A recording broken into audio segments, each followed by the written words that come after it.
night dreary, while I pondered, weak and weary, over many a quaint and curious volume of forgotten lore.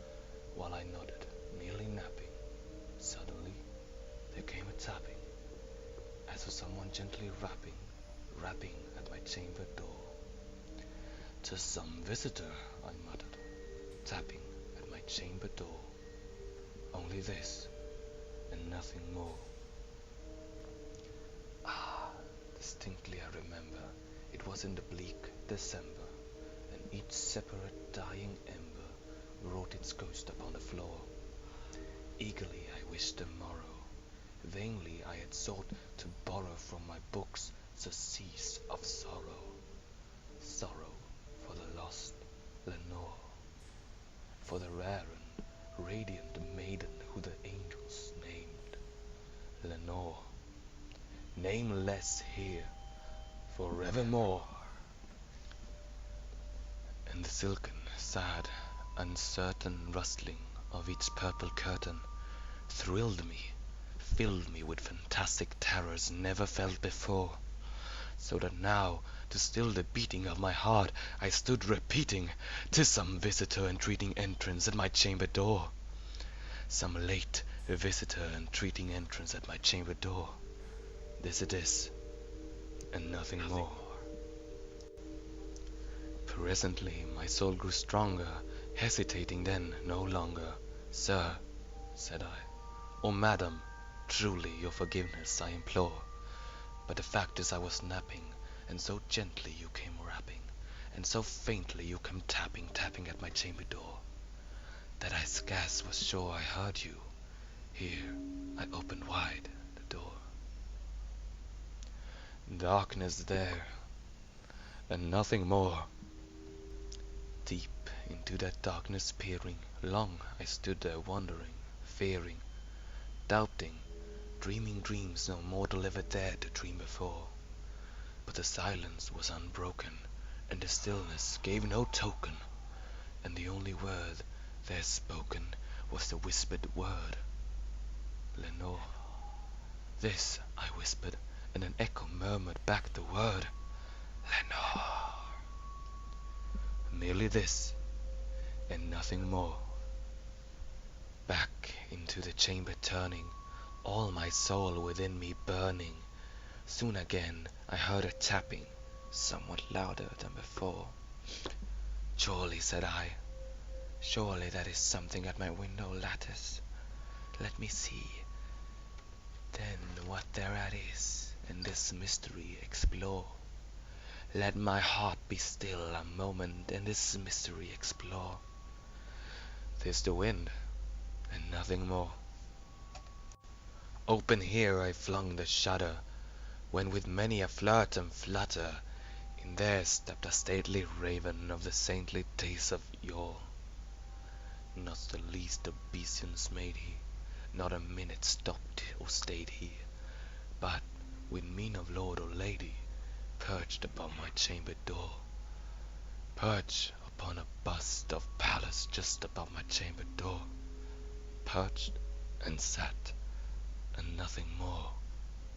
Then this ebony bird beguiling my sad fancy into smiling, by the grave and stern decorum on the countenance it wore.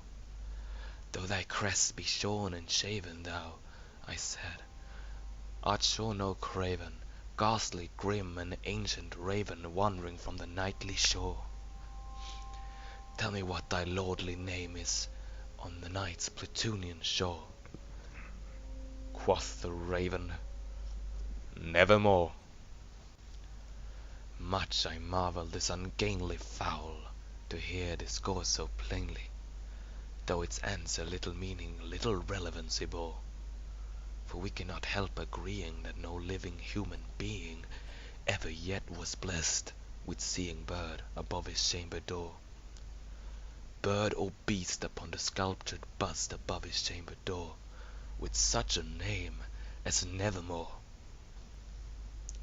But the raven, sitting lonely on the placid bust, spoke only that one word, as if his soul in that one word he did outpour. "Nevermore." Nothing farther than he uttered, Not a feather then he fluttered, till I scarcely more than muttered, "Other friends have flown before.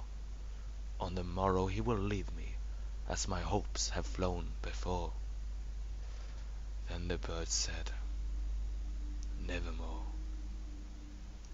Startled at the stillness, broken by reply so aptly spoken, "Doubtless," said I, "what it utters is its only stock and store, caught from some unhappy master, whom unmerciful disaster followed and followed faster, till his songs one burden bore, till the dirges of his hope that melancholy burden bore, of never, nevermore." But the raven, still beguiling all my fancy into smiling, straight I wheeled a cushioned seat in front of bird, and bust and door. Then, upon the velvet sinking, I betook myself to linking fancy unto fancy, thinking what this ominous bird of yore, what this grim, ungainly, ghastly, gaunt, and ominous bird of yore meant in croaking "Nevermore."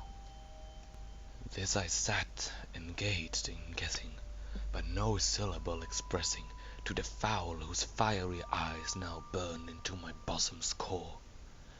This and more I sat divining, with my head at ease reclining on the cushion's velvet lining that the lamplight gloated o'er, but whose velvet violet lining with the lamplight gloating o'er she shall press, ah, nevermore. Then, methought, the air grew denser, perfumed from an unseen censer, swung by seraphim whose footfalls tinkled on the tufted floor. "Wretch," I cried, "thy God hath lent thee, by these angels he hath sent thee, respite and nepenthe from thy memories of Lenore." "Quaff, oh quaff this kind nepenthe, and forget this lost Lenore," quoth the raven, "nevermore." "Prophet," said I, "thing of evil, prophet still, if bird or devil, whether tempted sent, or whether tempted tossed thee here ashore, desolate yet all undaunted, on this desert land enchanted, on this home by horror haunted, tell me truly, I implore, is there balm in Gilead? Tell me, I implore." Quoth the raven, "Nevermore." "Prophet," said I, "thing of evil, prophet still, if bird or devil, by that heaven that bends above us, by that God we both adore, tell this soul with sorrow laden, if within the distant Aidenn it shall clasp a sainted maiden, whom the angels name Lenore, clasp a rare and radiant maiden, whom the angels named Lenore." Quoth the raven, "Nevermore."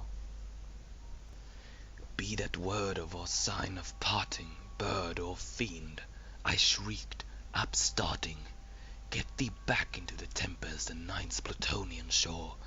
Leave no black plume as a token of that lie thou soul hath spoken. Leave my loneliness unbroken. Quit the bust above my door. Take thy beak from out my heart, and take thy form from off my door." Quoth the raven, "Nevermore." And the raven, never flitting, still is sitting